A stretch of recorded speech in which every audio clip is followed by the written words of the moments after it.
Hey everybody, CVH here, and in today's video we're going to be doing some gameplay on the ladder with a deck that I actually haven't played at all yet, but I'm very excited to try out.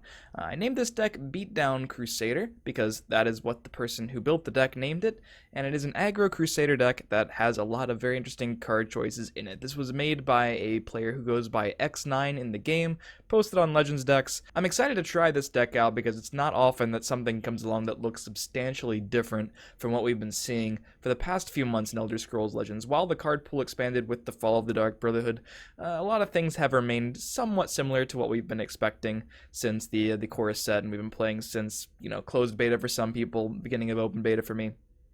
In that same vein, aggressive Crusader decks really are nothing new, but as you can see in front of us, there are a few card choices that you wouldn't normally see in aggressive Crusader lists. His deck is on Legends decks. I did switch a couple things out. I'm playing 2 Steel Scimitars and 3 Raiders over his 2 Raiders and 3 Executes, for example. I think that might in fact be the only change, it just seems natural to me. But as you can see, we have the Withered Hand Cultists, and now that I've taken out the Executes, we only have the 3 actions in Piercing Javelin, so that can give us an advantage versus control decks. We also have 20 Prophecies with the 2 Gladiator Arenas, so this is really sort of, harkening back to the old days of Aggro Battle Mage with the Gladiator Arenas. We don't have quite that many Prophecies and no other ways to destroy our own runes, but this should give us a pretty substantial advantage in any sort of aggressive mirror match as well, maybe giving us some well-rounded matchups, because cards like Knight of the Hour and Loyal Housecarl you wouldn't normally think about in a strict aggro deck, but this isn't really a strict aggro deck. It looks like it has an alternate game plan against those other aggressive decks, and it can function more defensively as well, which I assume is what he wanted to do with the Executes, but I do want to test the Scimitar out, and it looks like we have a lot of Prophecies, a lot of interesting cards. I love me some Golden Saint in Arena. I'm excited to get another excuse to play it in Ranked, so let's queue up some games and see how it goes. Enjoy some Aggro Crusader on the ladder. If you do, feel free to leave a like. As always, feel free to subscribe to the channel for more Legends content. Follow me on my stream in the description down below, and I'll see you guys next time. Alright, let's see if we can't do some real damage with this deck this game. I did actually just queue up a game on the ladder and win due to my opponent Lateralis disconnecting on turn 4. It looked like it was shaping up to be a pretty interesting game against Orcs, but we got a Spell Sword this time. I'm liking the Rift Thane quite a bit. Most powerful 2-drop, and our opponent's not a Firebolt class, so looking good for us. Gladiator Arena is answerable in this matchup by a lot of cards. Shadowfen Priest, Edict of Assyria. There's a plan. There's always But he might use them prematurely. He also could just be a more aggressive Spell Sword deck, which is totally an option here. But let's go ahead and Rift Thane and try to contest that 3-2. Either way, if it is an aggressive deck, we want to make sure that is off the board. And if it is a control deck, it will help him heal way too much and keep the field lane if we just move to the Shadow right now. So let's just go ahead and deal with the Bruma. You won't spoil my plan.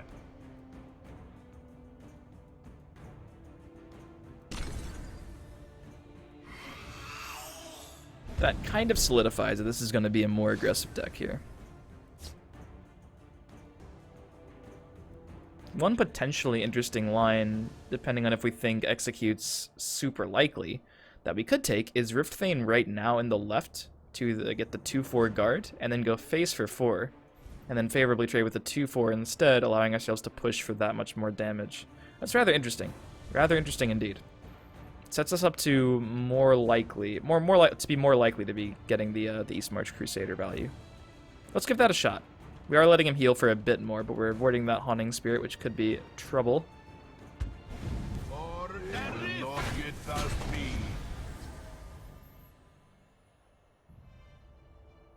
do like setting up for a favorable, whereas a 4-2 would trade evenly, even though it does give us some breakthrough damage there. Alright, first Rune Prophecy is what we want to be seeing with this deck for sure. I like more cool in the right and buffing it up to a 4-2. We're kind of contesting the Spirit, which is not great, maybe. But hey, if we put it in the left, he definitely will have an even trade, because that has guard, whereas that does not. And I want my favorable if he doesn't have an Execute. If he's a more aggressive deck, he might not be playing a full complement of Executes. Pit Lion's big. Alright, if that was a Pit Lion and an Execute turn, that would have just been a huge problem. He might just use the makeshift defenses here to get some healing value. He's not doing it. We have the trade we want with the Bruma. We can then deal with that if we want, or we could just go face for the 4 and draw a card off the East March Crusader. and then see where we want to be after that. Go face with this 4, and then scimitar this up, and trade with that. For the rift! Fire and blood! Let's draw a card first. We'll hold, no matter what. I kind of like scimitar and go and face here. That's damage that he might not be able to actually trade with if this 2-1 is blocking him. For the rift! And we are an aggro deck. That Merkel's allowed us to race pretty effectively, and that 2-4 guard seems to have been the correct play. He's hovering over it like it's done something wrong to him, which is good news for us. We can make a giant pit line, but it's still blocked by that. Oh, that Rifthane's about to soak up 8 damage. That's a beautiful sight, guys. That is just a beautiful sight. That's a less beautiful sight, but whatever. Gotta make some concessions here. We are winning the race. Hit him down to 15 this turn, and we can just Javelin. Which seems right. That does seem correct. Don't make me laugh.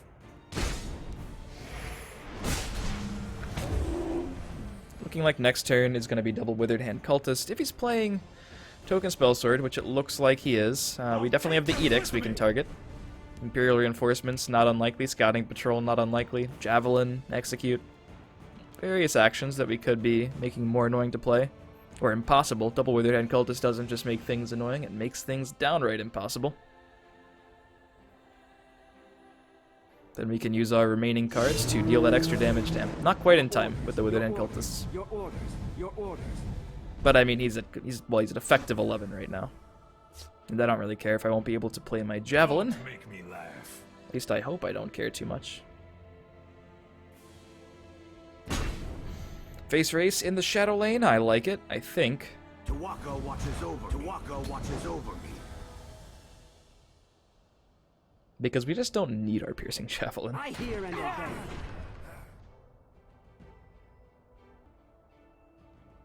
All right, men, on me. I live to serve. I live to Into serve. the breach. I hear and obey.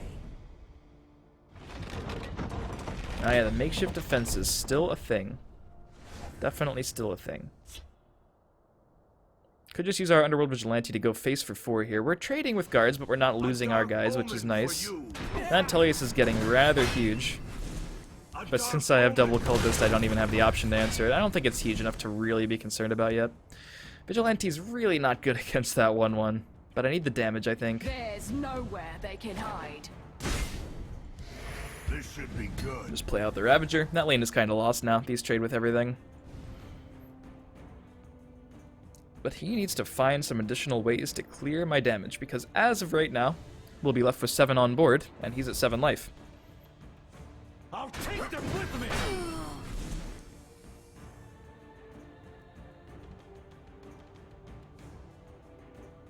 For the Emperor. Kill them all. Second Prophecy in as many runes being destroyed. Pretty insane. I think we can just use that to block one of these 1 A little damage distraction might prove useful. grunts. Although getting down to 17 does have its merits, because then the arena would then deal 2 damage to get us down to 15. Give us another card there. But hopefully we'll be closing the game this turn, so I guess we can just do that. Hey, the game is closed. Not bad.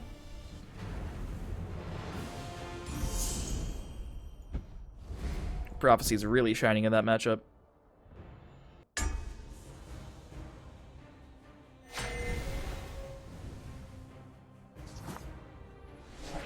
$75 versus 57, I like it.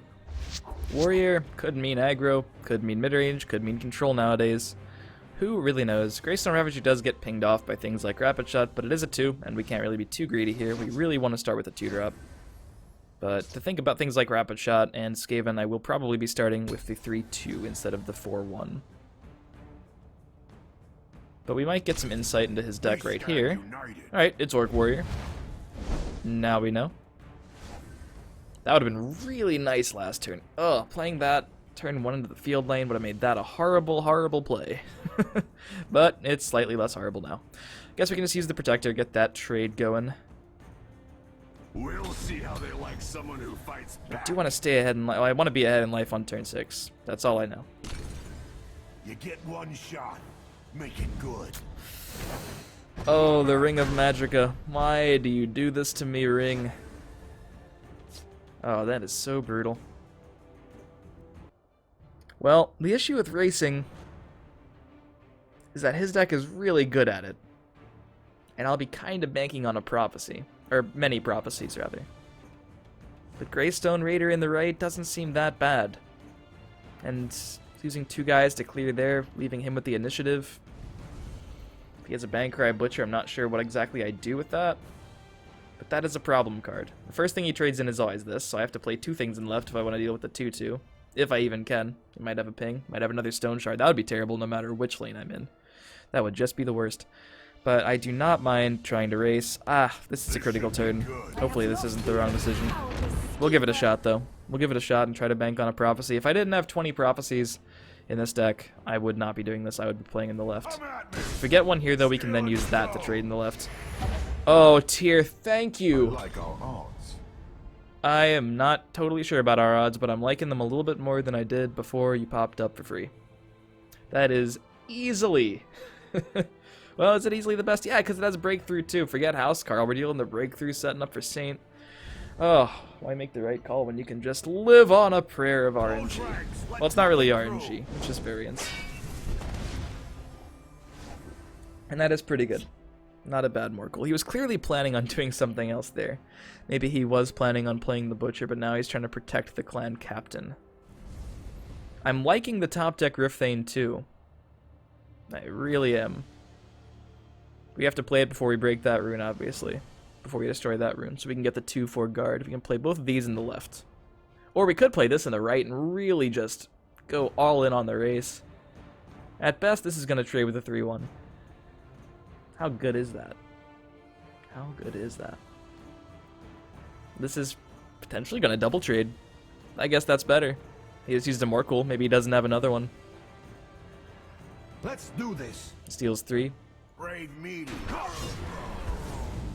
They will not get past me. This is a mistake. I should have attacked with that first. If I had a prophecy here, it's going to be bad. Trolls take Alright, so that I could have done that first and put him at 24. Didn't think about it. Take you. I couldn't have done this before I played this, obviously, because now he's lower life than I am. Won't escape alive. Somewhat annoying, but we do have this to block it. And that seems like a reasonable thing to block. We'll see how they like someone who fights back. So I don't want him to kill my Raider or my Greystone.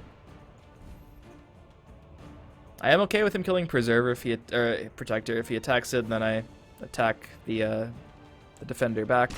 Or if he doesn't attack, and I have more cool Gatekeeper. Yeah, that is not great. And then it'd be Sower of Revenge or Widowed Cannoner. That's what we were expecting. The upside is that now, oh, that's so good, guys. That's like disgustingly good. A little distraction might prove useful. Oh man. It's a good day to die. Oh jeez. Turns out he knew how good it was. Man. That just really tells you the power of a timely prophecy. That's one of those games where you just have to take a minute after you play it and just really think about just how brutally you just sacked your opponent. Oh my god.